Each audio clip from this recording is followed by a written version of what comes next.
Hi friends, welcome to my new video. ഞാൻ reaction video ഒരുപാട് ചെയ്യുന്ന ഒരാളൊന്നുമല്ല, പക്ഷേ രേണുസുധിയുടെ കാര്യങ്ങൾ ഞാൻ എൻ്റെ ചാനലിലൂടെ പങ്കുവെക്കാറുണ്ട്. കാരണം എന്താണെന്ന് വെച്ചാൽ രേണുസുധിനെ ഒരുപാട് പേർക്ക് ഇഷ്ടമാണെന്നുള്ളത് തന്നെയാണ്. പക്ഷേ കഴിഞ്ഞ ദിവസത്തെ രേണുസുധിയുടെ ആ ഒരു വീഡിയോ കണ്ടപ്പോൾ മനസ്സ് ഒരുപാട് വേദനിച്ചു. മുടിയൊക്കെ മുട്ടയടിച്ചുള്ള ഒരു അവസ്ഥ കണ്ടപ്പോൾ അല്ലേ, നമ്മൾ രേണുസുധിയുടെ വളർച്ച നമ്മൾ സോഷ്യൽ മീഡിയയിലൂടെ നമ്മൾ കണ്ടുകൊണ്ടിരിക്കുന്ന ഒരു കാര്യമാണ്. അവർ ചെറിയ നാടകങ്ങളിൽ അഭിനയിച്ചതും, പിന്നെ റീൽസിലൂടെയൊക്കെ വന്നതും, ഷോർട്ട് ഫിലിമിലൂടെ വന്നതും, പിന്നെ നമ്മൾ ബിഗ് ബോസിൽ എത്തിച്ചേർന്നതും എല്ലാം കണ്ട് നമ്മൾ ഒരുപാട് സന്തോഷിച്ചിട്ടുണ്ട്.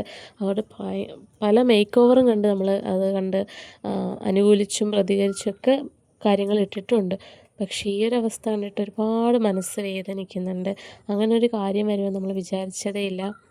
മനുഷ്യർക്ക് നമ്മളെപ്പോഴും പറയാറുണ്ട്, മനുഷ്യർക്ക് എന്ത് അടുത്ത നിമിഷം സംഭവിക്കുമെന്ന് അറിയത്തില്ല. എന്നാലും ഇങ്ങനൊരിത് നമ്മുടെ രേണുസുധിക്ക് വരുമെന്ന് ഒരു രീതിയിലും പ്രതീക്ഷിക്കാത്തൊരു കാര്യമാണല്ലേ ഗൈസ്. എന്തായാലും രേണുസുധിക്ക് ഇപ്പോഴും എന്തായാലും മനസ്സിന് നല്ല ശക്തിയുണ്ട്. നമ്മൾ അവരുടെ വീഡിയോയിലൂടെയൊക്കെ കേൾക്കുന്നതാണ്. ഈ ഒരു പ്രതിസന്ധിയെയും തരണം ചെയ്ത് മുന്നേറാനായിട്ട് രേണുസുധിക്ക് കഴിയട്ടെ എന്ന് ഞാൻ പ്രാർത്ഥിക്കുകയാണ്. അതിന് മലയാളികളുടെ എല്ലാം ഒരുപാട് പേരുടെ പ്രാർത്ഥനയുണ്ട്.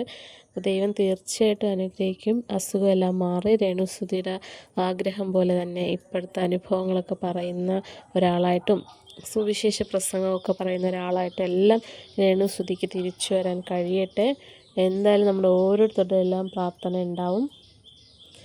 പിന്നെ എൻ്റെ വീട്ടിലെ കുറച്ച് ചെടികളാട്ടോ, എൻ്റെ ചേച്ചിയുടെ വീട്ടിലെ കുറേ ചെടികളാണ്.